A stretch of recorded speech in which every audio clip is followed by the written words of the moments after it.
Ladies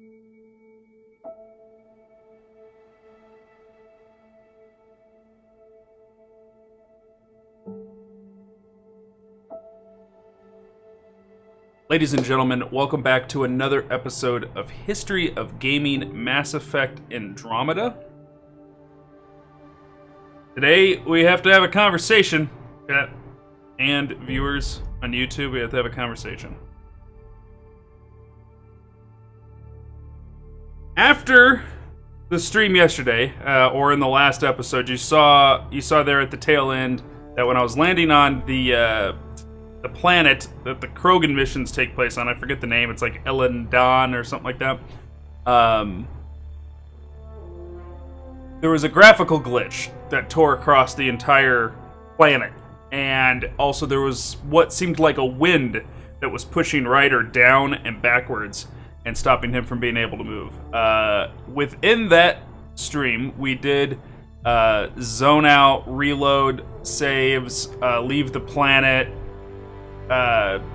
did scanning before, or maybe didn't do scanning before we landed on the planet. We tried some things to try and knock that bug loose. Now, I will tell you that that planet is one of 3 required priority missions, so that means I can't skip that planet. You do have to play it to be able to beat it. After the stream was over, I spent about, I don't know how much time, but what I did do is I tried going and landing on the other 2 planets, because there's 3 planets total you could do at that point in the game.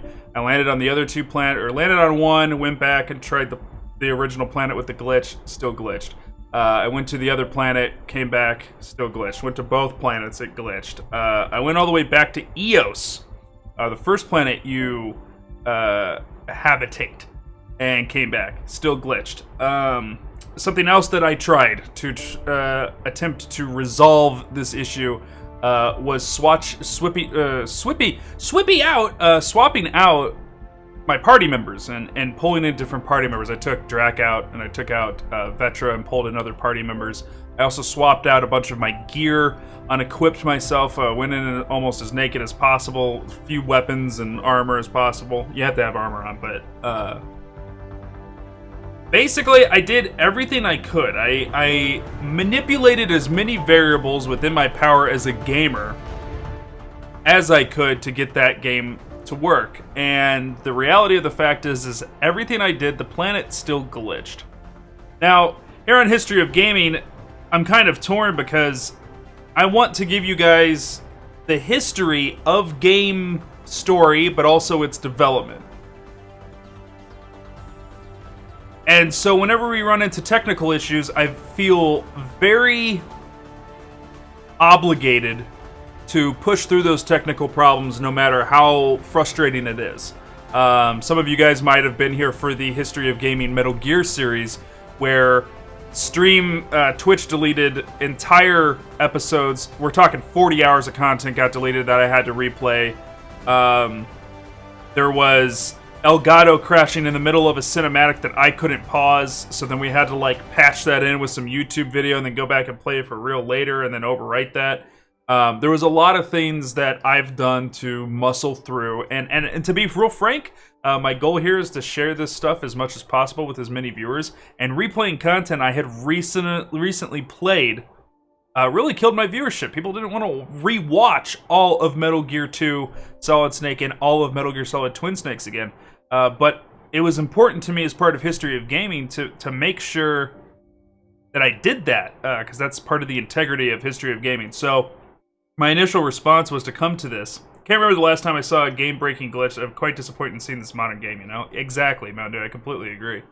So with that mentality of pushing through the glitches, my initial response was that I gotta restart this game, and in my off time play it up to the point where we got to on stream, and then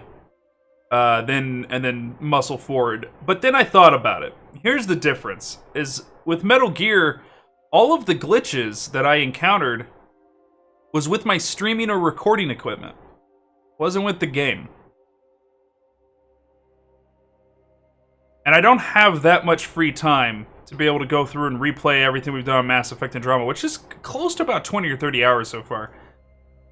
So I've made the decision that because I cannot fix the current state of Mass Effect Andromeda, we will not be continuing it, because not so much that I don't want to, but more so that I feel like if I was to go through and replay it and then start up from where we were, we do have the possibility of that glitch happening a second time, one. Or two, oh, the other thing I tried, just so you guys know, is I uninstalled and reinstalled the game after backing up my save. So even did that. But more so, I feel like if I was to muscle through this particular glitch, I'd be betraying the history of Mass Effect Andromeda. I would be lying to you guys and my recording and to myself and to my project History of Gaming by continuing a game in that state. I mentioned during us experiencing the glitch, I've only experienced 3 truly game-breaking glitches. People like to say it's game-breaking all the time, but my opinion is if you can reload and go into something and the glitch doesn't happen on the second time, or even the 3rd, 5th, or 6th, or 10th time that you reload, it's not a game-breaking glitch. You found a way to work around it. So I had a game-breaking glitch where Fable 2 only auto-saves. You can't do manual saves in it. If I remember, it's Fable 2, maybe it was Fable 3. And I walked through a door, the game auto-saved, and then I fell to the floor. And every single time it would restart the game, I'd keep falling through that floor, and it just totally locked away like 70 hours of content. So I had to restart Fable 2 from the ground up. And I, to this day, don't think it was worth it. I have never truly put Fallout New Vegas to bed. I have like the 90 percentile beaten on Fallout New Vegas, but I got to a game glitching or a game-breaking glitch where a main story mission requires you to walk through a room of people eating dinner, go into a back room, do something, and then come back and then talk to somebody and turn in a quest to the person eating dinner. And in the process of doing so, for whatever reason, my game, every time I come back into that dining room, everybody aggroes me, and I can't talk my way out of it. I can't leave and come back. They stay aggroed no matter what. The person I have to turn the quest into just keeps wanting to fight me, therefore they always die or I get killed. So I never finished Fallout New Vegas because of that.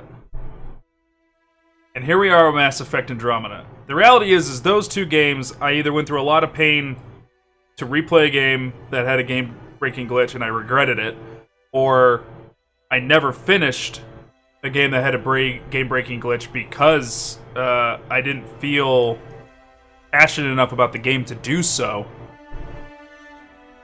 That's the history of Mass Effect Andromeda.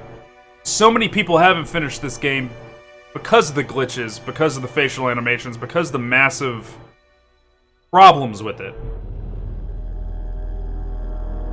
You can see a definite lack of passion here. I never finished. Yeah. This isn't great. It was just a disappointment. And I think that, in its own solemn way, is kind of the right way to leave off History of Gaming for Mass Effect, is because this was a disappointment for a lot of fans. There's a lot of people out there who will tell you it's not that bad. And you know what? When it's working, the game isn't that bad. And some of the glitches I found kind of funny. It felt like your allies took as much opportunity to stand up on top of shit as they could.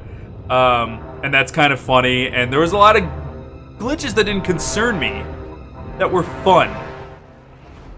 And yeah, if you open your heart up and become a little bit lighthearted about the situation, they aren't that bad. But you got to go into the game not thinking you're going to have the same kind of continuity you had with Mass Effect 1, 2, and 3, and you can't have the same world immersion that you did with those titles. You have to let that go. And then if your game doesn't glitch out, I think you'll be fine. If you're watching this stream or this YouTube video in hopes of finding out whether or not you should play the game, I would say definitely play Mass Effect 1, 2, and 3. And if you really, really feel like you're hungry for more and you are a massive fanatic for the franchise at that point, I would strongly encourage to only play the PC version. And the reason why I say that is because I'm sure there are some fan patches or fan mods out there that will help you resolve any glitches you may run into. I would not play this game on the consoles, Xbox One or PlayStation 4, as it is too likely that you'll run into something like I did. And the thing is, one last thing I wanted to say, another reason that's kind of supported me in my thought process of ending it here, to be honest to the history of Mass Effect Andromeda, is I'm not your average gamer. I literally play everything that comes out, and I've literally been playing a video game a day. And I say that, and you'll be like, well, he didn't mean literally every day. I mean literally every day I've played some form of video game for the last, 20 years, man. I've been obsessed with games. So the level of understanding how Mass Effect Andromeda works as a game and understanding what possibly could be the things causing that planet to glitch for me, I did more than what I think the average gamer would do. I think the average gamer would probably just reload it a couple times and then give up. I don't think the average gamer would think, you know what, we install games now to the console, so maybe it's a bad install file.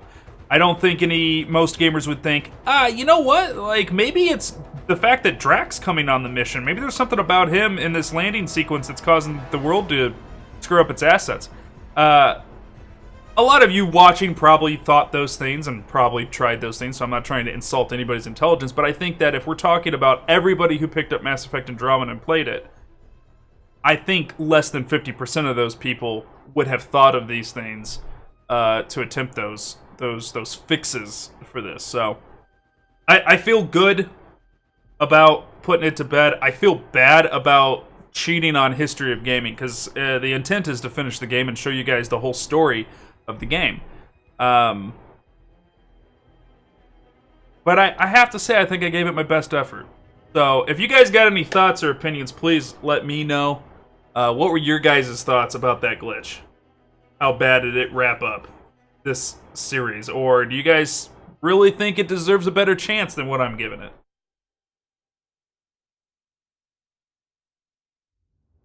I personally... game-breaking glitches are unacceptable. I agree. Especially almost more than a year after the fact. Now, I will give a little bit of a benefit of the doubt. I can't find anything about this glitch online. I can't. I Googled for a good long time. That it's an unfinished product released at the public at retail value. Released to the public at retail value. I do feel it was unfinished product. And I believe that the Edmonton team, Montreal teams have suffered because of these decisions. You think that it's a part of Andromeda's history? I think that's fair. I think the glitches make Andromeda what it is. If you had to boil down Andromeda to one word, it's glitchy. The writing's not as bad as a lot of people wanted to shit on it for. Are you not in love with your characters as much as you were in Mass Effect 1, 2, and 3? Maybe. Could all that be attested to the glitchiness and the fact that everything in the world kind of feels plastic, like it's not really well made and polished? Sure, probably. That's what we set out to do, was show the history of Andromeda. I think you're right. I think you're right. Well, anybody out there who was really set on seeing me through the end of this game, I apologize. I played this at launch off stream, and got so far and did not care to continue playing the game.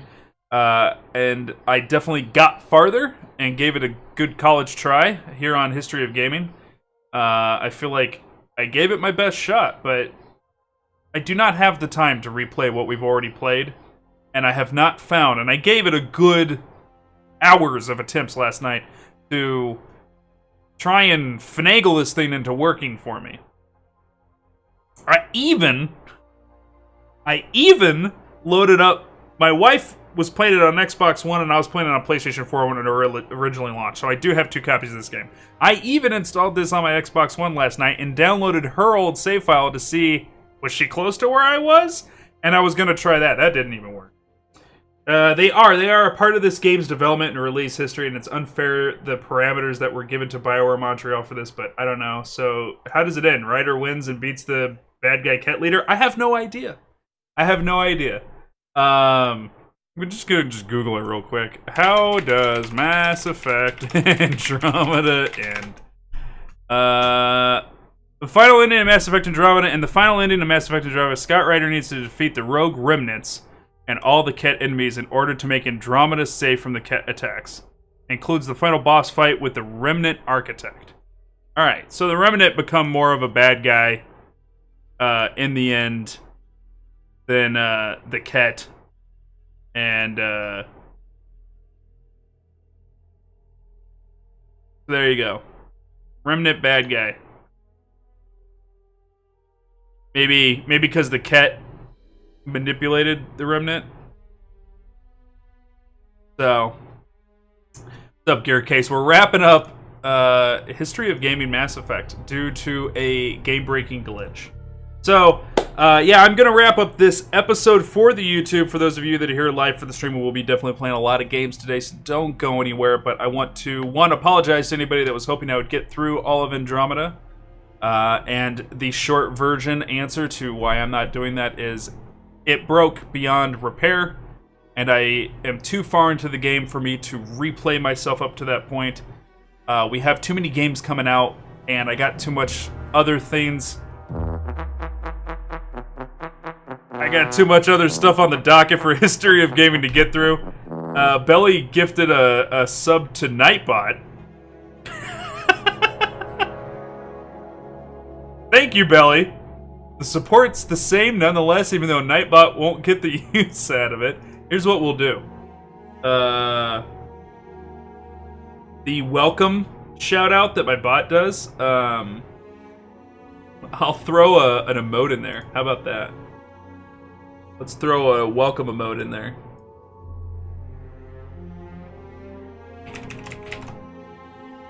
That's funny. You guys are goofy. There you go. There's a welcome emote now in the welcome message. Or there's a sword and board emote in the welcome message. There you go. Feel better. I feel alright. I feel alright. It's a bittersweet. I'm glad I don't have to play it anymore. I'm glad we get to move on to other things. But at the same time, though, I feel bad. Really, more so for Mass Effect. And I think Casey Hudson. I think Casey's... If I was in his shoes, would be heartbroken. You know? So, stream, I'll be right back here in just a minute, but for those of you watching this on YouTube, I do apologize. This will be the end of History of Gaming Mass Effect. I hope you've learned a lot about the development of this series, and that you have a lot of love for Mass Effect 1, 2, and 3, because it deserves it. And I hope you skip Mass Effect Andromeda, because it doesn't deserve your time. Be good to your games, they're trying to be good to you, and we'll see you next time.